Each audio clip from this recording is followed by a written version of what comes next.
Hello and welcome to another episode of The Wannabe Entrepreneur.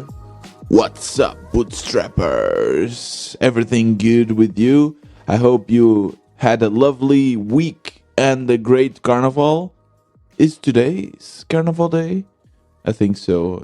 Carnival was really big in Düsseldorf and Cologne back in Germany when I used to live there. I'm not a huge fan of Carnival, but if there's beer, I'm there. And we always had a lot of fun. And my last Carnival was actually before or in the year of COVID, that COVID started. And we were there. We were very naive, all partying, drinking from each other's bottle. And a few days after, a lot of people had COVID, and COVID kind of started. And I think that Carnival was canceled this this time as well in 2022. It was canceled again, so that's really unfortunate because those cities really live for Carnival. They actually start Carnival in November. How crazy is that? So they start Carnival on the 11th of November at 11:11 a.m. So a lot of 11s there, and they always come and bring Berliners, and they party and they get really drunk. So yeah, happy carnival to everyone, and I'm very happy to be talking with you again. It seemed that it was more than a week for some reason. I don't know why. Maybe because all the craziness that is happening with the world, with the Ukrainian invasion, and all that. I've been glued to the TV watching that. And the words from Giordano, if you remember the interview I had with him from Juice Media, always pop up in my mind. He kept on saying that we are a living history. And that's true. This will be written in the history books in the future. And it's up to us to write history in the proper way. So far, I think this has been unprecedented. People from all Europe and actually from all world united to protect the little one, to protect the Ukrainian people, which Portuguese people really have a great relationship with them. There's a lot of Ukrainian people here living, and we've been working together and partying together for a long time. And I also met a lot. I worked with a lot of Ukrainians, and even interviewed here, of course, in the podcast. So it feels so weird to see that from one day to the other, everyone was happy living their life, and then the next day there were bombs following and in their cities. And it's really hard for me to comprehend this. I sent a message to all my Ukrainian friends, but I mean, there's nothing else that I can do. I think awareness is really important, though. Unfortunately, there's a lot of other wars going on in the world that no one kind of cares about. And just the fact that there's awareness that the world is watching, I think, and I truly believe that made the politicians react much faster. There's so many sanctions and unprecedented things going on, right? The EU is even sending weapons to the Ukraine, something that never happened in the past. So awareness is really important. Unfortunately, so far, there's nothing else I can do. Of course, that this makes me really sad, and also the fact that now the countries in Europe are actually thinking on investing more in weapons and military. Germany said that they wanted to invest more. Portugal the same, and we don't even have money. I mean, Portugal needs this money, and now we are investing in weapons, and this makes me really sad because we should go towards peace. We should work for science, for a better knowledge, for better communication, for a more sustainable world.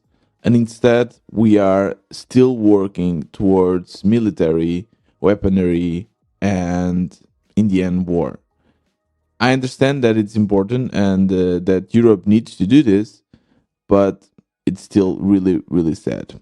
Anyways, this was the intro that I wanted to give about all the craziness that is happening in the world. But what I am really going to talk about is puppies, because this is a podcast about puppies. No, this is the podcast about entrepreneurship and bootstrapping and about my own journey also building my projects. And there's a lot of news for you, a lot of experiments that I want to share with you. I want to speak about the WBE community. As you remember in the last episode, I told you that I increased the prices and things were not going very well. So I want to tell you what I've done to correct that. I also developed a new feature for the WB community and I'm doing some tests. So I will mostly speak about the WB community.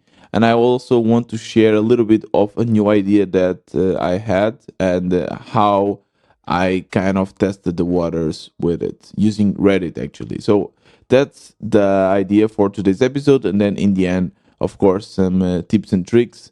And today, the tips and tricks will be related to SplitBee. Let's get started with today's episode. I have been sharing with you in the past episodes that I'm reading a book called Hooked.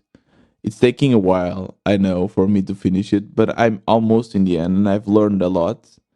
The idea of this book is to teach you how to build products that your users will use as a habit, they will use often. They will be addicted to. It's a very interesting method, and I'm almost in the end. I've learned most of the concepts so far.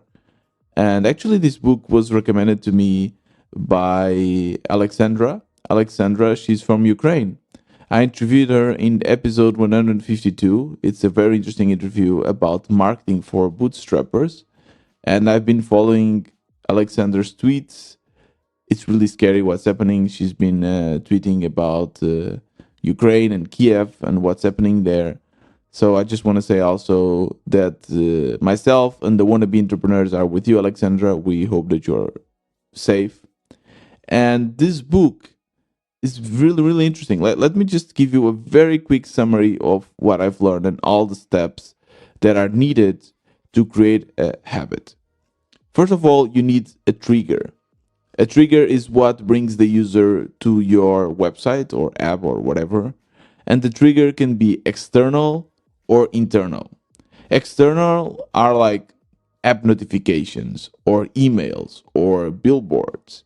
This is something that you see and reminds you or triggers you to test or to go or open the product. And then you have the internal triggers.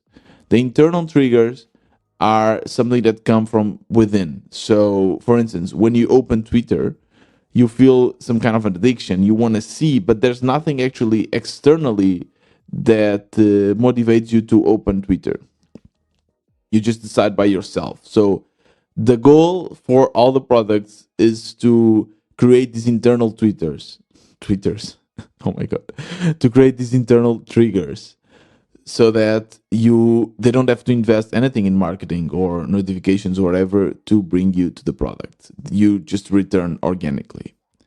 After the trigger, you need the action. So what is the most simple action that the user can do to interact with your product? The idea is to create an action that is compelling, that is simple, and that doesn't serve as a barrier between the user will to use your product and actually using your product. After the action, you have the reward. You want to give a reward to your user for using your product. And there's multiple types of rewards. I don't remember now fully, but I know there's the tribe reward. So basically, getting the approval of your peers. For instance, on Instagram, you can get a like or you can get a comment from your peers. Then you have the self reward. So something that you want to get off the product. So either it's information or you want to collect some coins, whatever. And I think there's also some other reward that I don't remember. But this is kind of, you get the gist, right? And last but not least, you have investment. Users need to invest in the product to create an habit. And this is really interesting. One thing that they say in this book, and I can definitely see this happening also with me, is that your brain is wired in such a way that things that you did not like in the past, you kind of start liking in the future just because that's the direction you want to go. So, a very good example is with beer. I think everyone, the first sip that you took from beer from a bottle of beer or glass or whatever you didn't like. Most of us don't like beer in the first glass or two. It's an acquiring taste, as they say. And it's really interesting because your brain learns to like it. I love beer now, right? Because I kind of wanted to drink it, mostly, I guess, for social pressures. Everyone was drinking, and in order to fit in, I need to like beer. So your brain wires itself, or rewires rather, to so that you can learn to like it.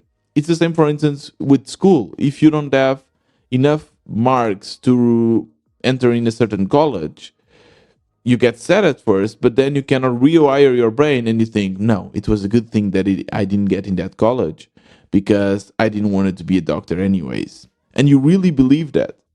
So this is a very, very interesting thing that happens to your brain, and it happens the same with the products.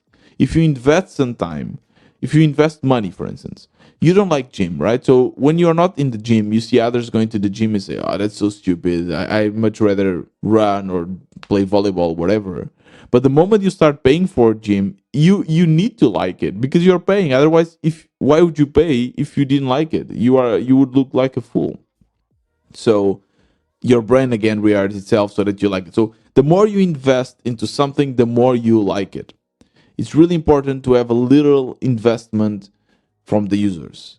And a great example is when you create an account on LinkedIn. LinkedIn asks for information. It asks for your name, asks for your resume. The more information LinkedIn can take from you, the easier it is to get you to return to their product. And this is the circle of hooked. I hope I didn't miss any important step, but this is kind of the basis on how to create a good habit or a product that is addictive and people want to use.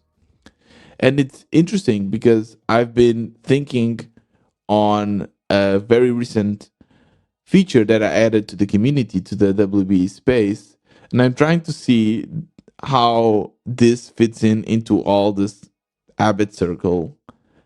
So one of the most used channels on our WB community, which I'm super surprised. I would never expect that this would be the most used channel, is the what I am doing today.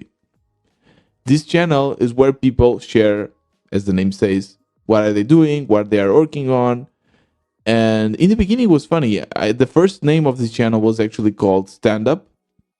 And Stand Up is the meeting that we normally have where every day you share what you're doing in that day, what are your blockers, and so on. And Wolfie back then told me that no one was using that channel. Maybe it was better to just archive it. I did archive it. But then, I don't know, I had this urge to just create another one that would do the same because I wanted to share what I was doing. I wanted to see what others were doing. So I created this channel. I renamed it to what I'm doing today. And people are using it daily. And it's not only with entrepreneur related tasks, they also share their own tasks. They share that they will be spending the day with the family or traveling. It's so interesting. So there is already some kind of habit going on. I didn't intend it to, but people do this every day. So what is the trigger? This is somehow an internal trigger already, if I think about it, because I don't send any emails. Maybe can be you see that someone else shared about their day and this triggers you to also share about yours. Okay, maybe that's the external trigger, but there's also a lot of internal trigger. People just want to share. Then the action is simple. You just go and write what are you doing today. Very simple. The reward is a social reward mostly because people sometimes they comment on what you're doing or they give you a nice emoji. And the investment is obviously to write down or even to also write on comments or react to others' messages.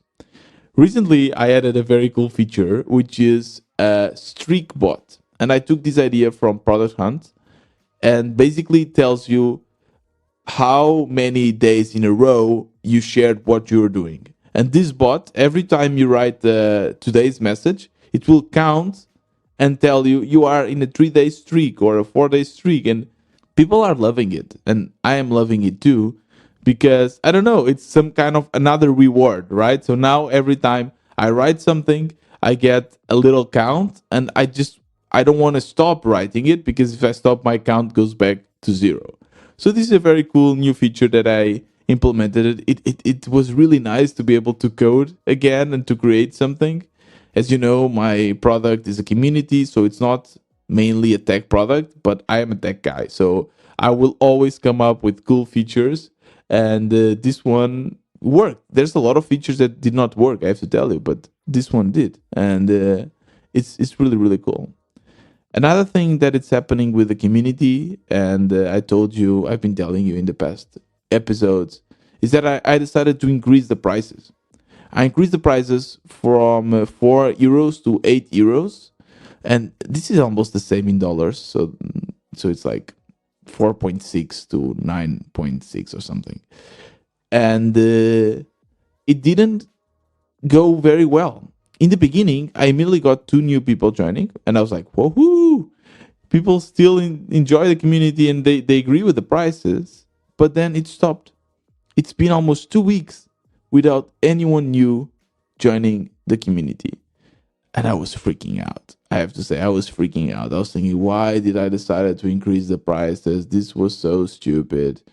I mean, I still don't have that many. I have 30 paying users now. Is too soon, right?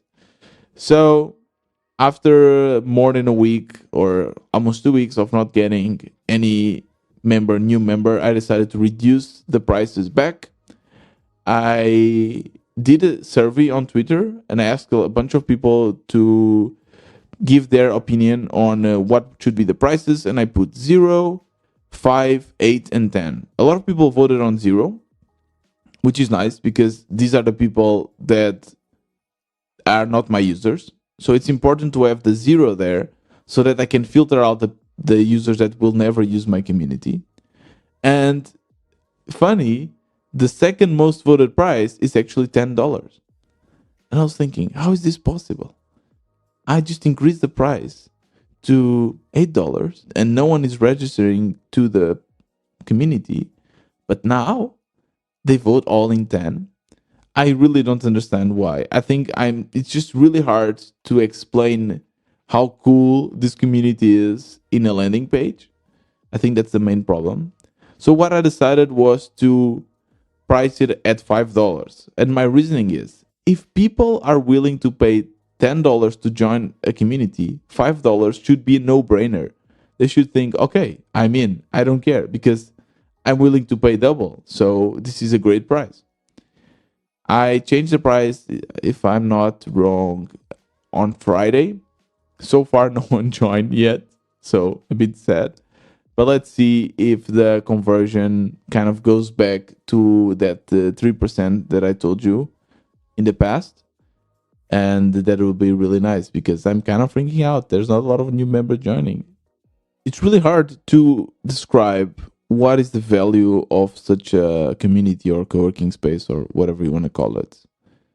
But recently, I think I came up with the right words. Even for me, it was hard to understand. It's funny. I don't know if this happens to you, but with me, I can work in a product or in something for a long time and not being able to fully explain what I'm doing. And then suddenly, from one day to the other, I just have the right words. I just have all the concepts clear in my mind, and it's much easier for me to explain. A great exercise for me is to try to explain to others, try to teach. Sometimes teaching, and this is not only for entrepreneurship. Sometimes, let's say, there's a certain physics equation that I don't fully understand.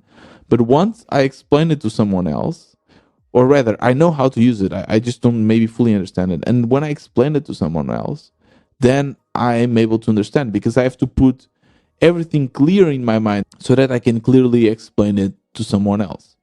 So I think this is also a great exercise. So try to explain what your product is to your family, someone that is completely outside, and try to see in how many words you can explain it.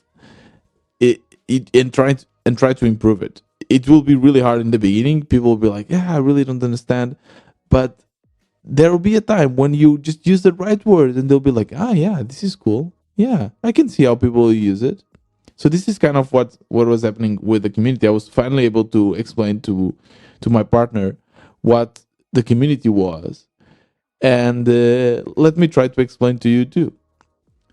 So it's really important for entrepreneurs to be surrounded with like-minded people. It's important because you get motivation, you get people that understand you, you can get mentorship, and you can learn from them too. So, hands down, I've been talking with a lot of entrepreneurs, and everyone tells me that it's really, really important to surround yourself with other entrepreneurs. But this is not easy. You can do it on Twitter, you can do it on Indie Hackers, but it's a very hard process. You need to find people on Twitter, you need to DM them, you need to schedule calls, you need to somehow cultivate a relationship, but you don't have the time. It really takes a long time to do that. And there's where my community can help. Because in the community, we do that for you. We filter out the people already. So the people that are in the community already are people that want to meet other entrepreneurs. So it's much easier. And we create the vibe and the environment for that. We have the Slack channel, we create the events, we create the random coffees, and we create the tools and productivity tools for you to meet other entrepreneurs. So we make networking easy. That's what the community is. We make this process of meeting other entrepreneurs and finding entrepreneur friends easy. That's our value. You don't have to spend hours on Twitter and indie hackers to meet people. You can just pay $5 a month and we do that for you. That's the value of the community, and that's the value that I want to provide to my users. I finally got it. So, what I decided to do is to create a new landing page explaining this, trying to convey this message. But the other landing page was kind of working. So, do you know what I've done? Starts with A and finishes with B. Well, I guess it finishes with T. A/B test. Yes, I'm doing an A/B test. Crazy.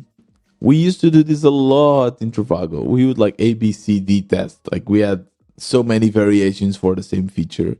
I've never done it with my own bootstrapping project, but now I decided to do it. SplitBee really makes it easy. I have to say that I'm not sponsored by them. I'm just a user and I really like their product. So in SplitBee, you can do two types of redirect tests. You can do, or rather, two types of A/B testing. One is feature based, which I've never tried, but I can assume that you need to do something with JavaScript or something, or it basically only changes a little bit of the page. So if you want to test a button that is green and another one that is blue, you just change the color of the button. Or you can completely test two different landing pages. So that's what I'm trying to do. It's called the redirect test. Very, very simple to set up. And the idea is for you to split your traffic between these two pages and see which one has a better result, a better conversion. Very simple to set up. First thing I did was to create another version of my landing page, and I named it Co-working V2. So the first one is called, the base one is called Co-working, and the second version is called Co-working V2. It's completely different. Well, not super, super different, but conveys this message I was telling you about. And it's done, and it's available on slash co-working V2. Then I go to SplitBee, and I click on experiments, and I just start a new experiment. I have to say that you can do one experiment for free with the free tier. If you want to do more experiments, you need to start paying, and probably in the future. I don't know their prices, but if they are reasonable prices, I'll probably start paying in the future because this is really cool. And you just say which one is your base variation, your main page, and I said it was the co-working, and then you say which one is your variation 2, your V2, and I said it was the co-working V2. You can actually add more variations. You can have 3 or 4 different variations. I just have 2 at this moment. And then you can define your weight distribution. So do you want 50-50? So half of your users go to the co-working and the other half go to the co-working V2, or you want 30-70 or something. You can just decide your own weight. I'm doing a 50-50. And in the beginning, I did that. I clicked on start experiment, but nothing was happening. The users were not being redirected. All of them were going to the co-working, and I was like, why is this happening? Then after some Googling, I realized that actually you need to add a different script. So this all works with JavaScript snippets. So you need to add one specifically for this feature to work, this redirecting to work.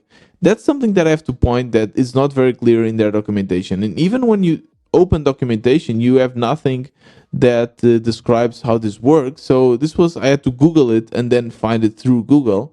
So this was a bit bad. So by the way, if anyone from SplitBee is listening to this, you probably will want to update a little bit the documentation. But after adding the script, it just started to work seamlessly, very, very well. I tried it. I opened in incognito a couple of times, and then I was redirected between the two pages. In SplitBee, you can also define events. It's really easy to define events. And my event that I defined was when people click on join now. So join now is the button. It's my click to action button that takes people to the Buy Me a Coffee platform where people can actually become a member and pay for it. So that's another thing that you can define. You can define what is the main event that you want people to do. And I said, it's this one, join the community. And now they also calculate the conversion. So they immediately tell you which one is working better than the other. So super, super cool. And now I have a little dashboard that tells me how many unique users each page had and what are the conversions. So far, surprisingly, the main page, the co-working page, has much, much bigger conversion. So 26%, but I didn't have a lot of people still coming. So it says that I had 19 unique users in the co-working page and 29, actually more, in the V2, but still I have more conversion in the base variation, so the main one. I don't know if SplitBee as a way to determine if it's me, because I tested and I don't think that they have a way. Maybe I have to try to find it, but a way to exclude my own IP.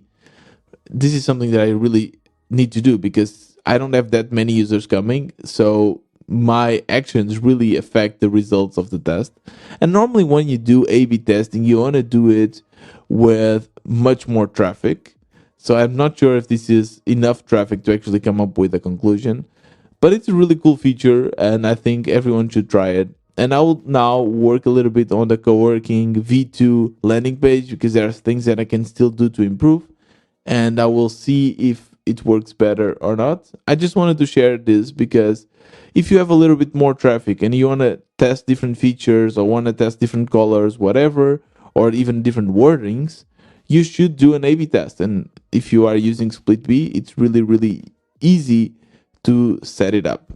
So this is also a mixture of my project updates and tips and tricks for entrepreneurs. And now I just want to go to the last topic I want to talk about.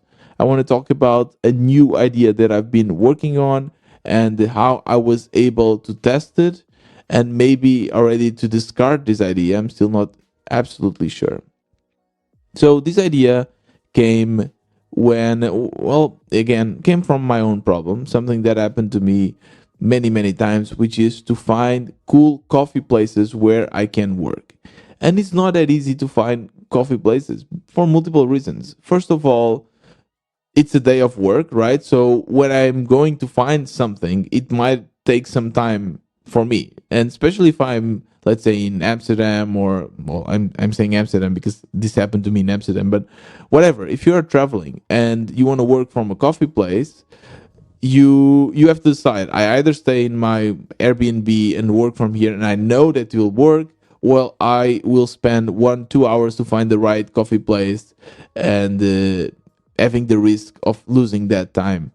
So that's already the first problem. You never know if the coffee place that you're going to find is good. Then how do you find these coffee places? I mostly go on Google Maps and I try to maybe filter the reviews and try to see if people were working there before. I try to see the vibe from the pictures, but you never know if it will be good or not just by Google Maps.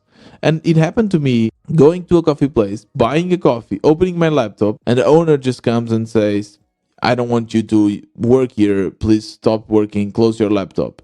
So this actually happens. It was really, really a shitty experience. And I think that maybe there's a better way. Why not creating a platform where people can immediately see all the cool coffee places where they can work? It seems obvious because I guess, especially now with so many people working remotely, everyone would, or a lot of people would have this problem. I actually discussed this with a member of the WBE Space, George. He's also from Lisbon, and he has similar problems. And we were saying, okay, maybe this is really cool. I discussed it with João, the designer that I also interviewed here. He thought it was also a good idea. So it was time for me to test the waters. And I told you this before, but maybe a long time ago. A great way to test if this problem that you want to solve is really a problem is to go on Reddit and ask about it. So that's exactly what I've done.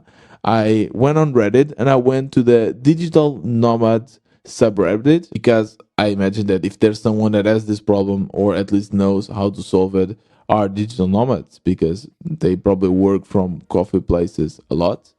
And I asked a question, a very simple question, which is how do you find cool coffee places where you can work?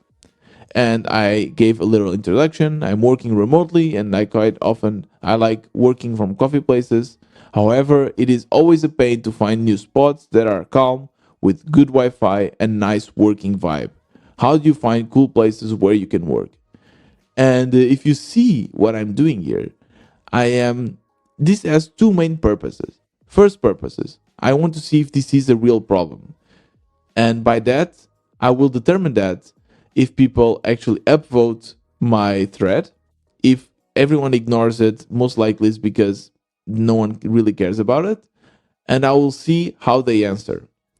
And second, this is also kind of a market analysis because I can assume that a lot of people will give their own solutions. This one was really nice because it had 14 upvotes and 27 comments. So there's something here, at least it's a topic that people are willing to talk about and maybe it's a problem.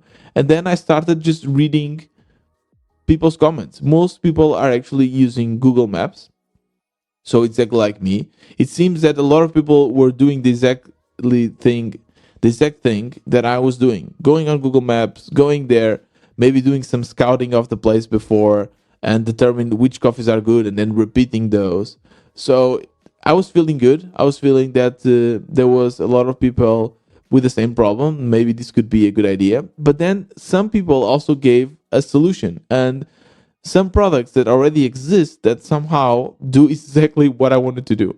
For instance, there's one called Work From, where you can just open it and it's a Google Maps or Street View Maps with a lot of pins where you can see all the cool coffee places. I tested here in Lisbon and I've seen a lot of cool coffee places that I didn't know. And when you click on them, you see a lot of cool information. You see the number of available outlets, you see how fast the internet is, how cool the vibe is. So it kind of already exists. I found a couple of other platforms. I have to say, none of the platforms is really, really good. For instance, the Work From is quite slow, and the other ones, they are a bit dodgy. So you can see that there's not a lot of money being invested there, that it's not a huge product yet. So maybe I could come up with something that will compete.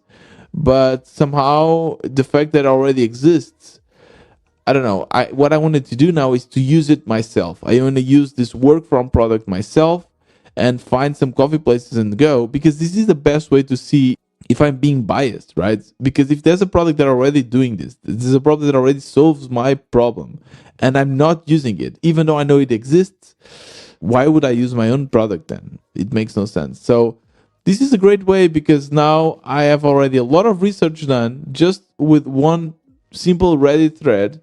I know that maybe this idea is not as good as I thought in the beginning, and I can use this for my further research. I will share it with George and with Joao and everything. So this is really cool, and I'll start using Work From as well to see if I can find some cool coffee places and if I can build a product that is better than the Work From product.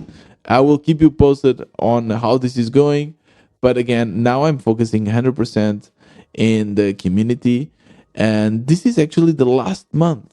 March is the last month that I'm getting the unemployment money coming from Germany.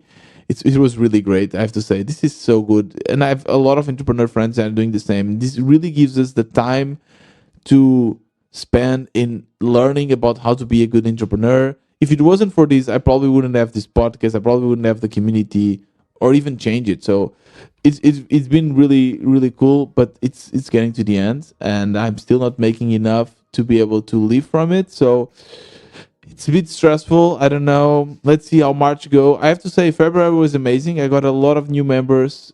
If it happens the same or even better on March, maybe I'll be able to just continue growing this community.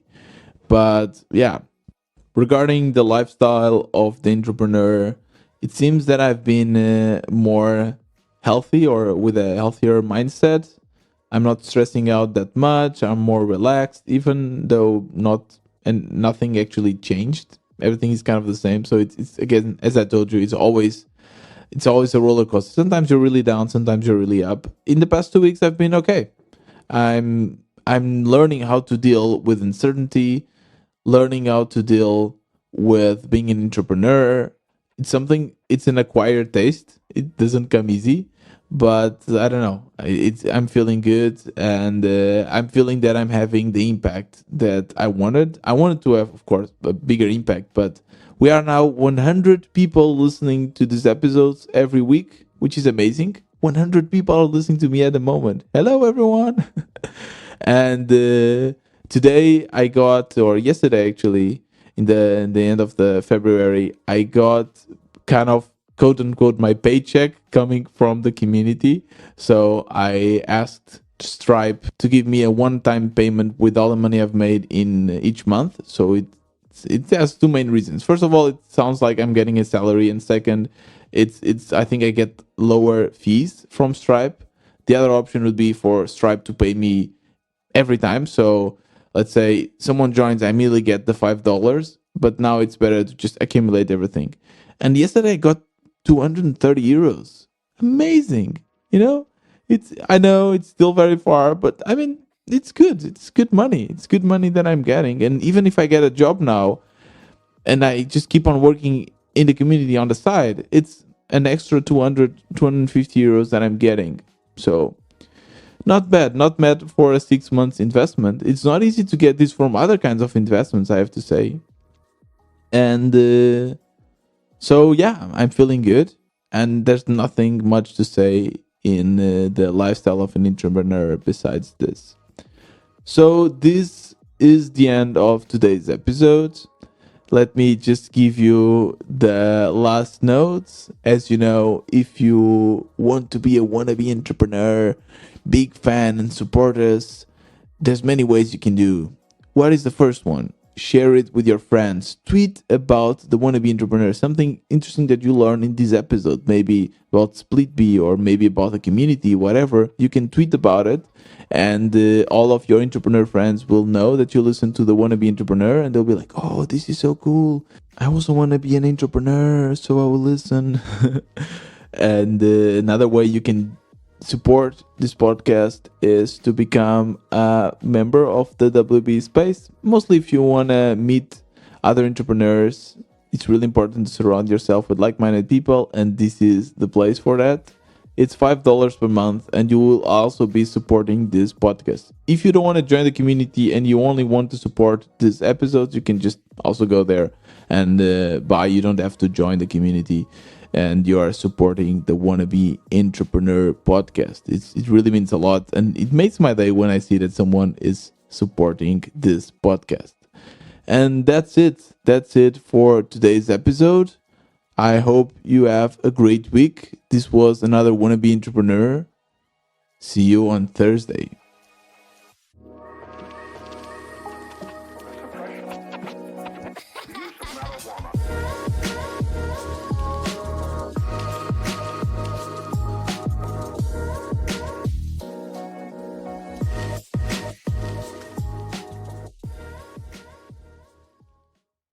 If you were a vegetable, which vegetable would you be?